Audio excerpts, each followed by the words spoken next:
بسم اللہ الرحمن الرحیم۔ ایک ساتھی نے دریافت کیا ہے کہ اگر کسی حکمران کو نصیحت کرنی ہو تو کیسے کی جائے؟ جی ہاں میرے بھائی، حکمران کو نصیحت کرنا یہ مطلوب ہے، لیکن اس کے کچھ آداب ہیں۔ نبی صلی اللہ علیہ وسلم نے ارشاد فرمایا الدین نصیحہ، الدین نصیحہ، دین تو نصیحت ہے۔ صحابہ کرام نے عرض کیا اللہ کے رسول کس کے لیے؟ آپ نے فرمایا اللہ کے لیے، اس کے رسول کے لیے، اس کی کتاب کے لیے، اور ائمۃ المسلمین، مسلمانوں کے جو امام ہیں، حکام ہیں، وعامت جو عام لوگ ہیں۔ پہلی بات تو یہ ہے کہ وقتی حاکم کو نصیحت کرنا یہ اس کے لیے واجب ہے جو استطاعت رکھتا ہے۔ مثلا جو ان سے مباشرت ملاقات کر سکتا ہے، ان کے پاس داخل ہوتا ہے اور وہاں جا کر تنہائی میں اور بڑے احترام سے اس سے گفتگو کرے۔ اگر کوئی جا نہیں سکتا اسے تحریر لکھے، تحریر نہیں لکھ سکتا، اگر اس کے پاس کوئی توسل ہے جیسے کہ واٹس ایپ ہے یا کوئی پیغام بھیج سکتا ہے، اس کے درمیان یعنی تنہائی میں، علیحدگی میں، سر عام نہیں، منبر رسول پر کھڑے ہو کر حکام پر تنقید کرنا یا کیچڑ اچھالنا یہ اہل سنت والجماعت کا منہج نہیں ہے، یہ تو خوارج کا منہج تھے۔ نبی صلی اللہ علیہ وسلم نے کیا فرمایا؟ اگر کوئی حکمران کو نصیحت کرنا چاہتا ہے تو اس کا ہاتھ پکڑے اور اس کو تنہائی میں لے جائے، وہاں جا کر اس کو نصیحت کرے، لا کے لوگوں کے سامنے۔ جو منبر پر کھڑے ہو کر کہتی ہیں وہ نصیحت نہیں بلکہ فضیحت چاہتی ہیں۔ پاس ہمیں اللہ جل وعلا نے موسیٰ اور ہارون علیہ السلام کو کیا کہا؟ اذهبا الى فرعون، فرعون کے پاس جاؤ، فقولا له قولا لینا، اس سے نرم بات کرو، اس سے نرم بات کرو۔ کس سے کہا؟ موسیٰ اور ہارون سے، جو کہ اللہ کے انبیاء میں سے علیہ السلام۔ فرعون جیسا کافر اس نے ربوبیت کا دعویٰ کیا، جو بچوں کو قتل کرتا تھا، بڑا ظالم اور جابر تھا، لیکن اللہ کے پیغمبروں کو حکم ہوا کہ اس کے پاس جائیے، اسے نرم بات کیجیے۔ اور نبی صلی اللہ علیہ وسلم نے شاہ روم، جو روم کا بادشاہ تھا قتل، اس کو خط لکھا، اس میں کیا لکھا؟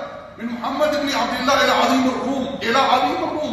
دیکھیے نبی علیہ السلام نے بھی اس کے ساتھ ادب کو مد نظر رکھا۔ پاس میرے ادب سے نصیحت کیجیے۔ اور باقی اگر آپ نصیحت نہیں کر سکتے تو اپنی زبان بند رکھیے، خاموش رکھیے۔ لا یکلف اللہ نفسا الا وسعها، اللہ نے کسی شخص کو اس کی استطاعت سے زیادہ مکلف نہیں کیا۔ فاتقوا اللہ ما استطعتم، اللہ سے ڈریے اپنی استطاعت کے مطابق آپ اپنی اصلاح کیجیے۔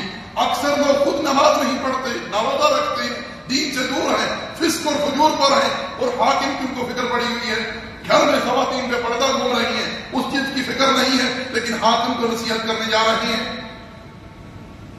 یا ایھا الذین آمنوا قوا انفسکم واہلیکم نارا وقودها الناس والحجارہ، مسلمانوں، ایمان والو، اپنے آپ کو، اپنے اہل و عیال کو جہنم کی آگ سے بچاؤ جس کا ایندھن انسان اور پتھر ہے۔ تو میرے بھائیو، میرے دوستو، اگر آپ ان آداب کو مد نظر رکھتے ہوئے حاکم کو نصیحت نہیں کر سکتے تو خاموش رہیے۔ اللہ تعالیٰ آپ سے اس کا سوال نہیں کرے کیونکہ آپ اس کی استطاعت نہیں رکھتے، لیکن واٹس ایپ کے اوپر، فیس بک کے اوپر، ٹویٹر کے اوپر یا انسٹاگرام کے اوپر، یہاں ممبر پر کھڑے ہو کر ان پر کیچڑ اچھالنا ہے، انہیں تانا تشی کا نشانہ بنانا، ان کے گھر میں خواتین کے اوپر تنقید کرنا، یہ کوئی تعلیمات نہیں ہے اسلام کی، ایسی کوئی تعلیمات نہیں ہے اسلام کی، بلکہ یہ چیزیں انسانیت کی عادت کے بھی خلاف ہیں۔ سمجھے، آج جو امت میں فتنہ برپا ہوا ہے اس کا مین سبب کیا ہے؟ یہی ہے کہ لوگ جو ولی امر جو ہے، حاکم جو ہے، اس کے جو حقوق ہے اس کو نہیں سمجھتے۔ نبی صلی اللہ علیہ وسلم نے صحابہ کرام کو اس بات کی تاکید کی کہ تم نے ولی امر جو ہے اس کی اطاعت کرنی ہے۔ ہاں، اگر تمہیں وہ اللہ کی نافرمانی کا حکم دے وہاں اس کی اطاعت، کیونکہ خالق کی نافرمانی میں مخلوق کی اطاعت نہیں ہے۔ اور ایک جگہ اللہ کے رسول نے یہاں تک فرما دیا اگر وہ تجھے مارے اور تیرا مال لے لے پھر بھی تُونے صبر کرنا ہے، اس پر خروج نہیں کرنا۔ اندازہ کیجیے۔ تو میرے بھائیو، میرے دوستو، یہ تعلیمات ہیں اللہ کے رسول کی طرف سے صلی اللہ علیہ وسلم امت کے لیے۔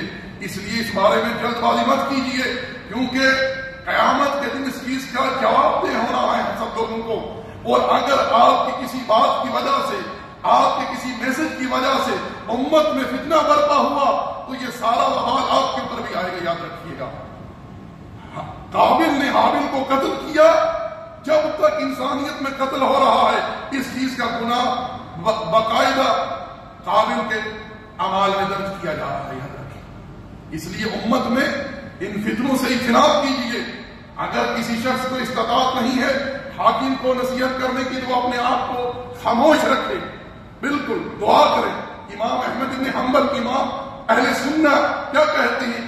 اگر مجھے پتا چل جائے اللہ نے میری کون سی دعا قبول کرنی ہے، میں اس دعا کو وقت حاکم کے لیے خاص کروں کہ اللہ اس کی اصلاح کر دوں، کہ اس کی اصلاح میں امت کی اصلاح ہے۔ بس میرے دعا کیجیے اللہ اس کو نیکی کی توفیق دے، تقوی عطا فرما، اس کی حفاظت فرما، اس کو دین کی تنفیذ کی توفیق عطا فرما۔ دین کی تنفیذ چاہتے ہیں پہلے عوام پر محنت کیجیے، ان کو جو ہے وہ درس و تدریس کا کام کیجیے، ان کے درمیان ان کو سمجھائیے۔ جب رعایا ابو ہریرہ جیسی ہو جائے گی تو حاکم بھی عمر بن الخطاب جیسا آ جائے گا، فکر مت کیجیے۔ وما علینا الا البلاغ وصلی اللہ علی نبینا محمد وعلی آلہ وصحبہ اجمعین۔ جزاکم اللہ خیر۔ السلام علیکم۔